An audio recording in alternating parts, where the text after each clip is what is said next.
नमस्कार, मैं हूं अविनाश पांडे और आप देख रहे हैं DTV भारत। देश में कोरोना की रफ्तार कम हो रही है। बिहार में भी कोरोना की रफ्तार कम है, संक्रमण दर में कमी आ रही है। लेकिन बड़ा सवाल, क्या कोरोना के कम होते ही या खत्म होते हैं बिहार में सियासी उठापटक भी शुरू हो जाएगी? क्योंकि अब कुछ खबरें ऐसे निकलकर सामने आ रही हैं जिसके हवाले से हम ये कह सकते हैं कि बिहार की राजनीति अब गर्म होने वाली है। और इस पर खास बातचीत करने के लिए हमारे साथ हमारे संपादक राजेश हैं। राजेश, बिहार में राजनीतिक सरगर्मी तेज होने की तरफ बढ़ रही है, कयास तेजी से लगाया जा रहा है। बिल्कुल, जिस ओर आप इशारा कर रहे हैं सच्चाई वही है। और कोरोना की रफ्तार जैसे जैसे कमना शुरू हुआ है वैसे वैसे सियासत की रफ्तार तेज हो गई है। और जो अंदर खाने की खबर है, तमाम दर्शक आप भी अगर ये इस खबर को जानेंगे और समझेंगे और सुनेंगे तो आपको लगेगा कि नहीं ऐसा कैसे हो सकता है, लेकिन ये सच्चाई है। नोट कर लीजिए, सरकार बदलने वाली है।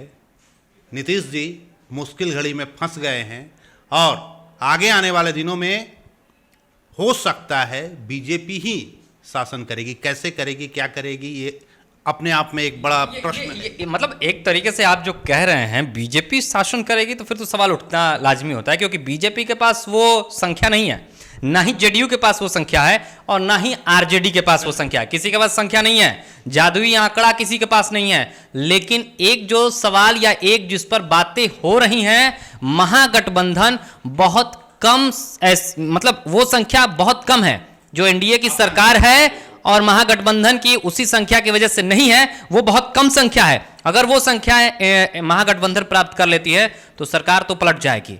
इसमें रो कहीं ना कहीं जीतन राम मांझी और मुकेश सहनी अपने यहाँ पर जिस तरीके से कभी बिहार में वो दौर भी बिहार ने देखा है जब रामविलास पासवान जी जो नहीं है, चाबी लेकर और बंगला लेकर वो चलते थे कि इस बंगले की चाबी तो मेरे पास है, सरकार तो उधर ही बनेगी जिधर हम जाएंगे। लेकिन हालांकि वो प्रस्तुतियां कुछ और थी और सरकार बनी नहीं थी, गिर गई थी। क्या बिहार में मध्यावधि चुनाव या फिर सरकार पलटने की बातें सामने आ रही हैं? कितनी सच्चाई है या आप किस तरीके से इसको देखते हैं? नहीं, आप मांझी जी का जिक्र आपने किया तो एक नाम और भी है, मुकेश सहनी का। और ये दोनों जो दिल्ली से जो खबर आ रही है अभी, उसमें खबर ये है कि ये दोनों बहुत जल्द लालू प्रसाद यादव से मिलने वाले हैं। ये तो बड़ी खबर आप बता रहे हैं। दिल्ली ये वाले हैं, एक दो दिन के अंदर हो सकता है ये दिल्ली पहुंचे और दोनों की मुलाकात, वहां तकरीबन मीटिंग सारा फिक्स हो चुका है। ये दोनों लालू प्रसाद से मिलेंगे और मिलने के बाद यहाँ की तस्वीर बहुत कुछ बदलने वाली है, ये आप जान लीजिए। और इतना ही नहीं, एक और खबर आपको बता दें इससे पहले की, अविनाश, जो जेडीयू की तरफ से जो प्रस्ताव दिया गया है आरजेडी को, जेडीयू की तरफ से आरजेडी को प्रस्ताव, बिल्कुल एक प्लान है, वो बड़ा प्लान आप भी जानेंगे, लोग भी सुनेंगे, ऐसा कैसे हो सका। प्लान ये है कि जेडीयू ने जो प्लान भेजा है, क्योंकि देखिए नीतीश जी के चेहरे से तेजस्वी जी नाराज हैं और नीतीश जी से कभी भी समझौता करने के मूड में नहीं है। यहाँ प्लान जेडीयू ने रखा है क्योंकि जेडीयू को अच्छी तरह से पता है कि अब ज़्यादा दिन तक हम अपने विधायकों को नहीं रख सकते, उनका टूटना तय है। जिस जादुई आंकड़ा की आप बात कर रहे हैं तो बहुत कम है। तो वैसे स्थिति में आरजेडी सरकार में आ जाए तो बहुत ज़्यादा आश्चर्य होने की जरूरत नहीं है। बस और ये खेल बदल जाएगा। जेडीयू ने एक प्लान दिया है वहाँ पे, आरजेडी के पास, लालू सुप्रीमो के पास प्लान ये है, ठीक है, सीएम नीतीश जी ना हो, आरसीपी सिंह को सीएम बनाया जाए, डिप्टी सीएम तेजस्वी यादव हो। अब सवाल है कि नीतीश जी क्या करेंगे?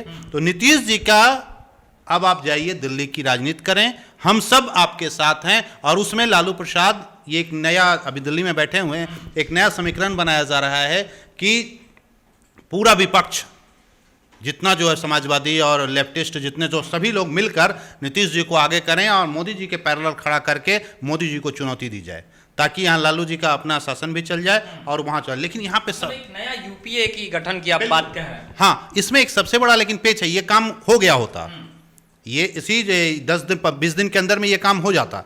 लेकिन तेजस्वी यादव ने सीधा सीधा कह दिया है कि मुझे मंजूर नहीं है, मैं किसी कीमत पर नीतीश जी के साथ नहीं जा सकता। बिहार की जनता को क्या जवाब दूंगा? अच्छा, क्या इसके पीछे ये कारण हो सकता है तेजस्वी यादव की नाराजगी, या फिर अब जब तेजस्वी यादव ये कह रहे हैं, हालांकि राजनीति में नाराजगी किसी की चलती नहीं है, अस्थायी नहीं होती है। नाराजगी तो यूं चुटकी बजाने पे खत्म होती है और यूं गले मिलते हैं और फिर सत्ता परिवर्तन हो जाता है। और बिहार ने वो देखा है जब महागठबंधन की सरकार बनी और उसके बाद कैसे एनडीए की सरकार बन गई, चुटकी बजाते ही वो हुआ था। सिर्फ एक आरोप पर और तेजस्वी यादव ने अपनी सफाई नहीं दी थी, उस पर सरकार गिर गई थी और अपनी बातें निकलकर सामने आई थी। तो क्या ये माना जाए कि तेजस्वी यादव अपने आप को अब बिहार में मजबूत नेता के तहत देख रहे हैं?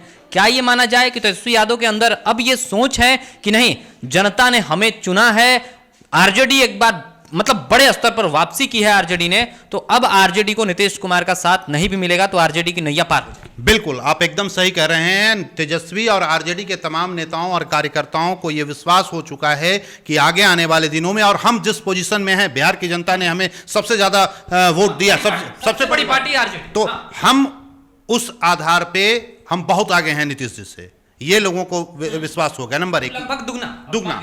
और दूसरा है जो अभी हाल के दिनों में जिस तरह से केंद्र सरकार और राज्य सरकार फ्लॉप हुई है, उससे आरजेडी का या विपक्ष का उत्साह बढ़ा है।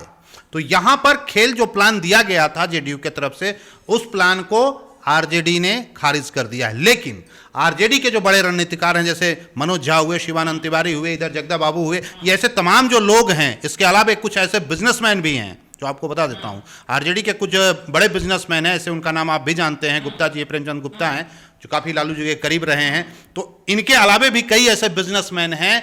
इस खेल में, नीतीश जी के विधायक को तोड़ने के खेल में, कई लोगों ने पैसे का भी दांव लगाया है कि ठीक है, आप या तो मंत्री आ जाओ, नहीं तो बताओ कितना आपको देना होगा, क्या करना होगा, कैसे लगाना होगा। ये पूरा खेल जो है खेला जा रहा है। मतलब एक गोटी सेट करके रखी गई है, शतरंज के सारे मोहरे अब एकदम फर्श पर हैं, चलनी है चाल। अब चाल में तो मुझे लग रहा है, जिस तरीके से बातें निकलकर सामने आ रही है, नुकसान तो जेडीयू को ही होता है, नजर आ रहा है। नुकसान जेडीयू को होने वाला है। और इसमें एक जो मैं भी कह रहा हूं कि बीजेपी कैसे शासन करेगी, ये भी मैं ये एक बड़ा प्रश्न है। शासन करने के कई तरीके होते हैं।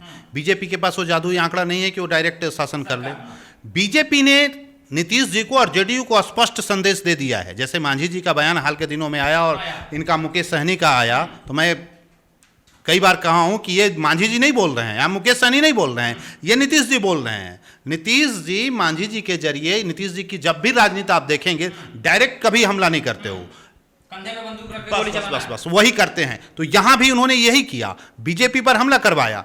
लेकिन बीजेपी ने दो टूक कह दिया है, नीतीश जी, मांझी जी कुछ भी बोलें, सहनी साहब कुछ भी बोलें, मुझे कोई फर्क नहीं पड़ता। आपको जो पड़ता है, आपको जो करना है करें, मांझी जी को जो करना है करें, मुझे कोई फर्क नहीं पड़ता। अब यहां पर नीतीश जी बैकफुट पर आ गए हैं।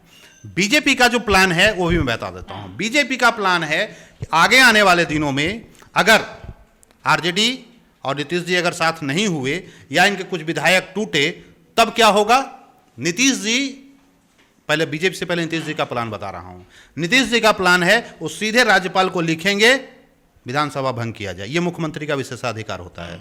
और उसके बाद विधानसभा भंग, तो फिर क्या होगा, राष्ट्रपति शासन फिर बीजेपी करेगी। 6 महीना तक बीजेपी अपना शासन, मतलब शासन बीजेपी कर सकती है। और दूसरी तरफ अगर जिस तरीके से बातें निकलकर सामने आ रही हैं राजेश, कि महागठबंधन कहीं ना कहीं सरकार बना सकती है, अगर 4 या 5 जो आंकड़े हैं। क्योंकि देखिए, इससे पहले भी हमने देखा लालू प्रसाद यादव का वो कॉल आया था, हालांकि उसको इनकार किया गया, लेकिन जिस तरीके से सुशील कुमार मोदी ने ये बातें रखी थी और फिर खुद जो विधायक थे बीजेपी के, वो सामने अपनी बातें रखी, तो कहीं ना कहीं उस समय से लगातार ये कोशिश रही है आरजेडी की, या फिर राजनीतिक गलियारे में जो लोग ज्यादा इंटरेस्ट रखते हैं उनकी कोशिश रही है कि सरकार परिवर्तित हो जाए।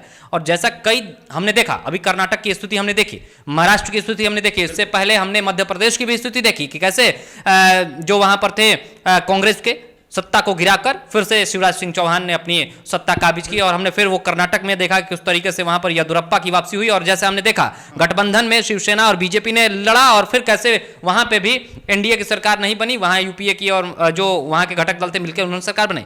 क्या यहां पर भी एक बार फिर से इस तरीके से स्थितियां उत्पन्न हो रही हैं? क्या होगा, क्या तेजस्वी यादव मुख्यमंत्री बन सकते हैं? देखिए, तेजस्वी की संभावना ज्यादा है, लेकिन तेजस्वी बस एक ही बात पर अड़े हुए हैं। देखिए, तेजस्वी आज की तारीख में लंबा गेम खेलने का उनका प्लान है और युवा भी हैं, अभी समय काफी समय है। तेजस्वी नहीं चाहते हैं कि हम किसी वैसाखी पर सरकार बनाएं। यही आपसे पूछना चाह रहा था, बिना सपोर्ट के वो चलना चाहते हैं। वो मैंने किया तो मैंने किया, मैं करूंगा। हाँ, और उनका साफ कहना है कि हम किस मुंह से जनता के पास जाएं, जब हम डायरेक्ट नीतीश कुमार को विफल बता रहे हैं, उन पर आरोप लगा रहे हैं, और फिर नीतीश जी के साथ सरकार कैसे बना लें। क्योंकि जो वोट आरजेडी को आया है वो नीतीश जी या सत्ताधारी दल के विरोध में आया है, और वो तेजस्वी कभी भी वो वोट बैंक को खोना नहीं चाहेंगे। अगर उन्होंने समझौता किया तो आगे आने वाले दिनों में जो आज 75 की जो सीटें हैं वो घटकर फिर 37 पर आ जाएगी। देखा है कि किस तरीके से 27 और 29 पे भी आरजेडी बिहार में सिमट चुकी थी और किस तरीके से कांग्रेस की स्थितियां खराब हुई थी। हमने वो भी देखा है दौर जब 3 या 4 सीट पर भी कांग्रेस पूरे बिहार में सिमट गई, और अभी हम कांग्रेस का वो दौर देख रहे हैं जब बंगाल से वो गायब हो गई है, एक भी सीट नहीं। तो स्थितियां ये हैं, कांग्रेस को नुकसान होगा, या मैं आपसे सीधा सवाल करूं तो जो दूसरी बड़ी पार्टी है बीजेपी, उसको बिहार में अभी फिलहाल नुकसान होने जा रहा है। क्योंकि अगर सत्ता जाएगी, ठीक है 6 महीने तक वो राष्ट्रपति शासन लगेगा, उसमें भी डायरेक्ट तो कोई नेता नहीं, लेकिन हाँ इनडायरेक्टली जिस तरीके से बातें निकल कर आ रही हैं वो होगा। लेकिन कहीं ना कहीं नुकसान तो बीजेपी को, क्योंकि कई राज्यों से उसकी सरकारें जा रही हैं। देखिए बीजेपी का गेम प्लान क्या है, सरकारें जा रही हैं, यहाँ पे प्लान ये है कि 6 महीना बीजेपी के जो कई रणनीतिकार हैं और जो कई लोग हैं वो अपने आला कमान को ये संदेश दे रहे हैं कि अगर 6 महीने तक हम यहाँ पे राज्यपाल के द्वारा राष्ट्रपति शासन अप्रत्यक्ष रूप में अगर हम शासन करते हैं और यहाँ तमाम जो व्यवस्थाएं हैं अगर उनके हाथ में रहा और उसके बाद चुनाव हुआ तो हम आसानी से सत्ता प्राप्त कर सकते हैं। बीजेपी भी चाहती है कि अकेले बिहार में सत्ता पर काबिज हुआ जाए। इससे पहले भी चुनाव में हमने देखा है किस तरीके से बीजेपी के कई फायर ब्रांड नेता थे, उन्होंने सीधे नीतीश कुमार को टारगेट किया, सीधे कहा कि आप राजनीति छोड़िए, गिरिराज सिंह रहे या फिर ये संजय पासवान की बात कवर कर लें, जिस तरीके से तमाम जो और भी कई नेता हैं। बिल्कुल अभी के प्रदेश अध्यक्ष संजय जायसवाल कई बार प्रत्यक्ष रूप से हमला किया है उन्होंने। अभी जो लॉकडाउन को लेकर जो बातें हुई, वीकेंड लॉकडाउन को लेकर उन्होंने सवाल खड़ा कर दिया था। तो बीजेपी के जो आला कमान है, बीजेपी के जो नेता हैं वो चाहते हैं, देखिए किसी भी पार्टी का अपना एक सपना होता है कि हमारी पार्टी पूर्ण बहुमत में स्टेट में हो या केंद्र में आए। तो बीजेपी अभी तक की जो स्थिति है अभी उस पोजीशन में नहीं है। यहां पर बीजेपी का प्लान क्या है कि आगे आने वाले दिनों में बिहार की सियासत बीजेपी बनाम आरजेडी होगी, ये आप लिख लीजिए। यहां पर फिर न नीतीश जी होंगे या फिर ना कोई अन्य पार्टियां होंगी, सीधी सीधी लड़ाई होगी। थर्ड में एक कांग्रेस जो है अपना एक कह सकते हैं बीच बीच में, कांग्रेस एक ऐसी पार्टी है जो कि वो चलती रहती है, बड़ी पार्टी है, तो अपना कुछ ना कुछ वजूद बचाए रखेगी, चाहे 1 सीट हो चाहे 2 सीट हो या ना हो। लेकिन लड़ाई जो होने वाली है आगे आने दिनों में बिहार की पॉलिटिक्स आरजेडी बनाम बीजेपी होगी। जेडीयू को नुकसान होने जा रहा है और नीतीश जी इस बात को अच्छी तरह से समझ गए हैं, लेकिन इसी समझने का नतीजा है कि ये कोशिश कर रहे हैं कि फिर आरजेडी के साथ जाएं और अपनी प्रतिष्ठा बचा लें, सरकार चला लें। लेकिन जाने के बाद भी खतरा है, लालू प्रसाद इनको नहीं छोड़ने वाले हैं, इनके विधायक टूटेंगे, वो आरजेडी के साथ जाएं या फिर बीजेपी के साथ रहें, नुकसान इनको होना है। टूटने का तो सिलसिला अभी भी चल रहा है, चाहे एलजेपी की हम बात कर लें, कुछ बीजेपी के भी विधायक हैं जो कि आरजेडी के संपर्क में हैं, ये भी बता दूं मैं, कुछ ऐसे बीजेपी के विधायक हैं जो भी आरजेडी के संपर्क में हैं। आपने ही खुद अभी उदाहरण बताया कि जो फोन आया था लालू जी का, इंतजार है लालू जी को पटना आ जाने दीजिए और लॉकडाउन की थोड़ी स्थिति बेहतर हो जाए और सब कुछ। लालू यादव बिहार में किंग मेकर की भूमिका में रहेंगे, बिल्कुल बिल्कुल confirm Lalu Prasad king maker की भूमिका में होंगे और उसके बाद बिहार की सियासत बदलेगी। नीतीश जी को नुकसान होने जा रहा है, आगे आने वाली बिहार की पॉलिटिक्स बीजेपी बनाम आरजेडी होने वाली है। बीजेपी बनाम जो आरजेडी की लड़ाई होने वाली है, ये बड़ा देखना दिलचस्प होगा। हालांकि जिस तरीके से सूत्रों के हवाले से निकलकर खबरें आ रही हैं उसमें बहुत कुछ साफ तो नजर नहीं आता है, लेकिन जिस तरीके से राजनीति में उतार चढ़ाव देखने को लगातार मिलते रहे हैं, जिस तरीके से कई राज्यों के में सत्ता परिवर्तन हमने देखा है, बिहार में भी उस चीज़ को हमने देखा है। हमारे अपने एक्सपीरियंस हैं, कुछ अपने सूत्र हैं जिसके हवाले से हम लगातार इस तरीके से आपको खबरें देते रहते हैं। तो कुछ दिन का इंतजार कीजिए, कोरोना की लहर और कम होगी, लेकिन राजनीतिक गलियारे में सियासत और तेज होगी। फिलहाल मुझे और मेरे संपादक राजेश को दीजिए इजाजत, बन रहे हमारे साथ तो देखते रहें DTV भारत। नमस्कार।